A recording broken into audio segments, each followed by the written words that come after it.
We are just 2 months away from Obamacare's second sign-up period, and already more damage is being done to the U.S. economy and its workers. For all of that, we are bringing in Republican Senator John Barrasso of Wyoming.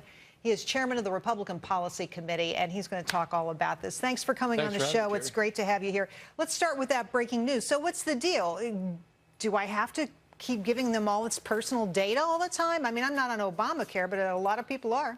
Well, and we know that there's been violation of the data. There've been hackers that have gotten into that, so there are issues of people's personal security, but also financial security now. This continues to be a problem for people that are on the health care, Obamacare coverage, and now they have pushed back the enrollment for this year till after the elections because they're afraid that things are going to be a bad situation for them as well. Just to be clear here, so big questions from the administration too. If you're going to re-enroll, if you're going to sign up again, they want to have an accurate representation of your earnings. Why are they doing that? Is there a problem with the system? Is that what you're saying? Well, there are a lot of problems with the system, and specifically with, they say you can auto-enroll, you can just stay on, but they know for most of those people, the subsidies that they may be getting are going to be not accurately calculated. So people are either going to have to have paid too much or too little. They know there are going to be significant problems in the second year, which is why they pushed the open enrollment period to not start till November 15th, Gerri, That's curiously after the election, yeah. Isn't it? A big shocker there. So lots of surprises for people who are enrolling again. You said don't auto-enroll because you may get sticker shock. Obviously, a lot of people out there worried and concerned. And I have to tell you, it coincides with the private sector's open enrollment, too. So there are going to be a lot of interesting stories coming out of both of that.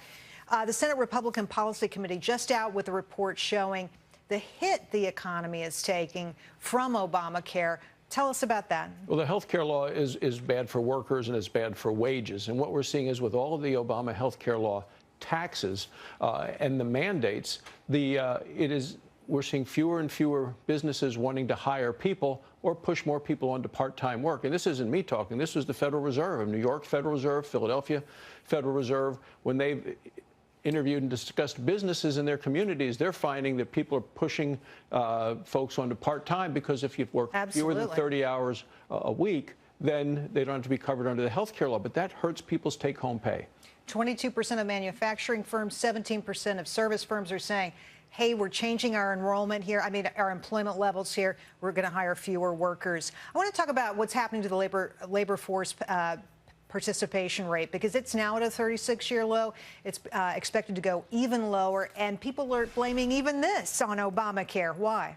Well, because the mandate, the employer mandate that you have to provide, businesses have to provide expensive Obamacare-mandated insurance, means there's less money for wages, less money available to give people raises, and to try to not have to face these hard and high expenses, they're saying let's put more people on part-time work, cut people down to 29 or fewer hours a week, even though these are people who want to work more and looking for more hours. You know, there's a suggestion today that the health care offered by Walmart is better than the health care offered by Obamacare. Do you agree? Well, I think for those workers who find something that works for them, I think it is. You know, the bottom line is the Obama administration says you have to buy some level of insurance that isn't right for most people.